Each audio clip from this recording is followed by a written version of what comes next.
and Sports with Jake Turner. The Cowboys got their first taste of competition as they travel to San Diego for some preseason pigskin action against the Chargers. Hey, you know, there's a big rivalry coming up this weekend, and it's UND. The team from the Northwest this weekend, it's probably circled in the locker room. It's North Dakota. Some are at SUSU, and some are down in the cities right now because of Mother Nature. It's been crazy, you know. All they were looking to do was split the series, while the Huskies just wanted to get out those brooms and sweep North Dakota under the rug. Opposing team leading this entire second half, in danger of losing, buzzer beater stays undefeated. The NCAA men's basketball tournament has been shocking, heartbreaking, sickening. Good night. From KSN News, all across Kansas, this is a sports update on Kansas 22. And a good evening to everyone. The bloggers and radio hosts have debated whether Sherron Collins' jersey will erase the rafters at Allen Fieldhouse. The issue is not that Collins was not a first-team All-American. So much for that issue. KU's senior point guard was today named a first-teamer by the Basketball Writers of America, with teammate Cole Aldridge named to the second team. Of course, he is focused on the NCAA tournament as the Jayhawks open play in what some call the toughest regional. It's going to be hard to win that championship anyway. It's supposed to be hard. And I think we prepared ourselves playing hard games in the Big 12. We're excited. You know, it's kind of like when you're a little kid waiting for Christmas and you wake up Christmas Eve morning and you're asking your parents if you can open the presents. And, you know, we want to go play our games right now. They'll have to wait until Thursday when the Jayhawks play Lehigh Thursday night in Oklahoma City, where K-State will play earlier in the day against the Mean Green of North Texas. Seeding, opponent, start time. None of that matters to the Cats, but playing close to home does.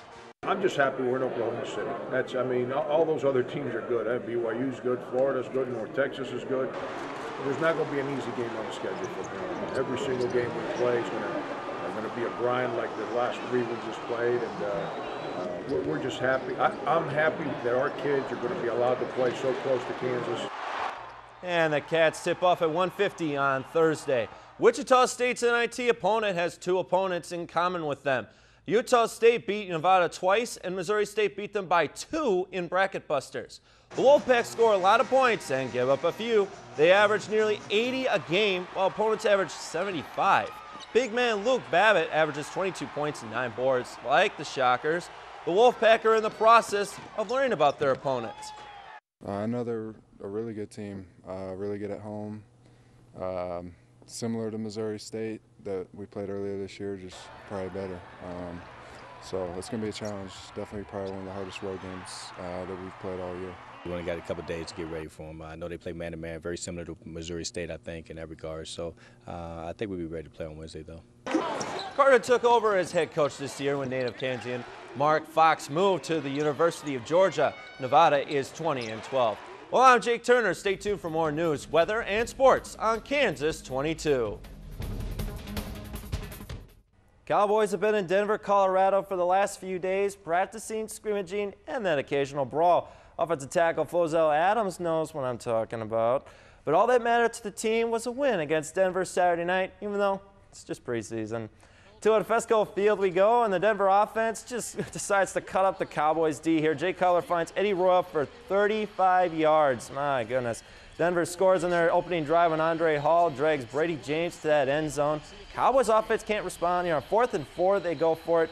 Get called for a false start. It's one of the 3 penalties on that drive. Denver was next stalled by penalties on their next drive before Brady James' unnecessary roughness penalty gives them new life. Cutler continues to gash that secondary. He finds Royal again, this time for, get this, 32 yards. Cutler caps the 98-yard drive with this 4-yard pass to Brandon Marshall here, and it makes it 14-0 Denver. At the start of the 2-minute warning, Brad Johnson's had enough. He's going to go deep, and he's going to find Miles Austin here, 37 yards downfield. A couple plays later, Johnson goes to Austin again, snatches the ball out of the air, and gets the touchdown. Unfortunately, Austin sprained his right knee on the following kickoff. The Broncos win this one 23-13. Cowboys fall to 0-2 in preseason play. Remember the dream team back in '92 Olympics? At the mediocre showing in Athens in 2004, the redeemed team has been on a roll, knocking out rival Greece and now setting their sights on Spain. The USA basketball has been a huge improvement. They had the respect, but they have one more thing they need. That's a gold medal. Kobe and the Americans getting ready to take on Paul Gasol and Spain. In the first quarter, LeBron James, of course, refuses to be stopped, drives in for that jam. Man, that was sick. You gotta watch this next play, though. This does them all. Chris Paul splits the double team, feeds that rock to Carmelo Anthony for 2 more points. Jason Kidd takes his first shot of these Olympics. The layup gives the U.S. a 24-point lead. They will easily take this one 119-82 and clinch first place in Pool A. Hey, that's it for sports. I'm Jake Turner. Back to you.